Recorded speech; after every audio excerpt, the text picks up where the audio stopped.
मनुष्य का सुख दुख उसके मन की स्थिति पर निर्भर करता है। मनुष्य का मन इतना चंचल होता है, इतना जगत में किसी भी जीव प्राणी का मन चंचल नहीं होता है। मनुष्य की कुछ मन की ऐसी विडंबना होती है, परिस्थिति होती है कि मन को जहाँ लगाना चाहिए वहाँ पर मन लगता नहीं है, और जहाँ मन नहीं लगना चाहिए वहाँ पर मन एकाग्र होकर लगता है। यही मनुष्य के जीवन का सबसे बड़ा दुख का कारण है। मन अगर सुधर जाए तो इससे बड़ा कोई मित्र नहीं है। मन अगर बिगड़ जाए तो इससे बड़ा कोई शत्रु नहीं है। हमने भी देखा है और आपने भी देखा होगा कि एक जो विद्यार्थी होता है, शिक्षक होता है, उसका मन पूर्णतः पढ़ने में लगना चाहिए, लेकिन उसका मन पढ़ाई से भटक जाता है, कहीं और लगता है जहाँ नहीं लगना चाहिए। और आपने देखा होगा अधिकारी और कर्मचारी, ऐसे ऐसे अधिकारी कर्मचारी हैं जिनका मन कार्यालय में नहीं लगता है। वह कहते हैं कि हम नौकरी से ऊब गए हैं, मेडिकल लीव पर चला जाऊं, त्याग पत्र दे दूं, क्या करूं, मेरा मन अब काम से ऊब गया है, काम इतना टिपिकल हो गया है कि हमारे करने से, हमारी समझ से बाहर हो गया है। कर्मचारी भी कहता है कि काम इतना टिपिकल हो गया है कि हमारा मन नहीं करता है, मेडिकल पे चला जाऊं या कैजुअल लीव पर चला जाऊं, कैसे भी करके कार्यालय छोड़ दूं, अब नौकरी में मन नहीं लगता है। और बहुत से ऐसे भी लोग देखे गए हैं जिनका घर में मन नहीं लगता है, घर में पत्नी और बच्चों से ऊब गए हैं, जब देखो तब काम का बहाना करके घर से भाग लेते हैं, दुकान पे बैठकर गप्पा मार रहे हैं, ऑफिस में बैठकर गप्पा मार रहे हैं। कुछ समय जाते हैं, छुट्टी है फिर भी निकल लेते हैं, क्योंकि उनका घर मन से ऊब गया है, पत्नी से ऊब गया है, बच्चों से ऊब गया है।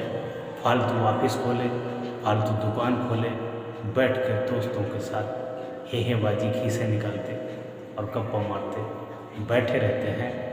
और बहुत सी स्त्रियों का भी मन घर में नहीं लगता है, पति में नहीं लगता है, ससुराल में नहीं लगता है, उनका मन मायके में लगता है।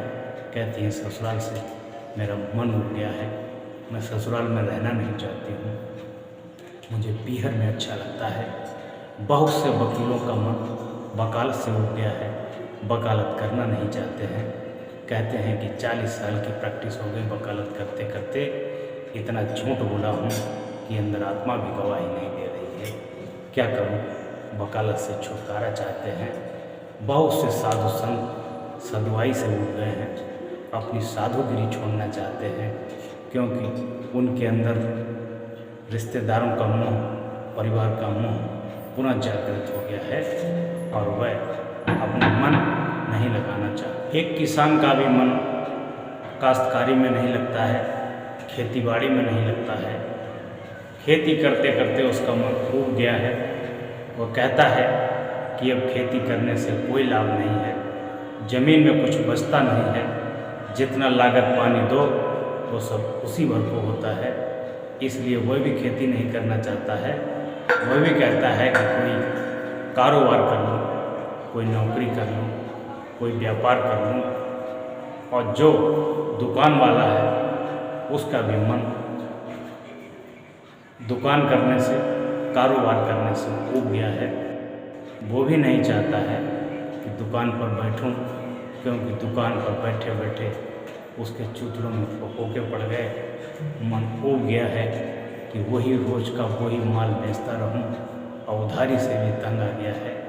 इसलिए दुकानदार का भी मन दुकान में नहीं लगता है, और शिक्षक का पूर्णतः मन शिक्षा को अध्ययन कराने में नहीं लगता है। वही रोज रोज छोटे छोटे, एक लड़का लड़की घर वालों की इच्छा को अपना विवाह रचाने की सोचते हैं। दोनों के घर वालों को पता चलता है कि ये दोनों ऐसे ऐसे विवाह रचाने वाले हैं। दोनों के माता पिता, भाई बहन, कुल कुटुंब के लोग, रिश्ते और नातेदार इस बात से इनकार करते हैं कि चट मंगनी पट ब्याह वाला काम मत करिए। एक दिन ये तुमको नरक के गड्ढे में डुबोएगा।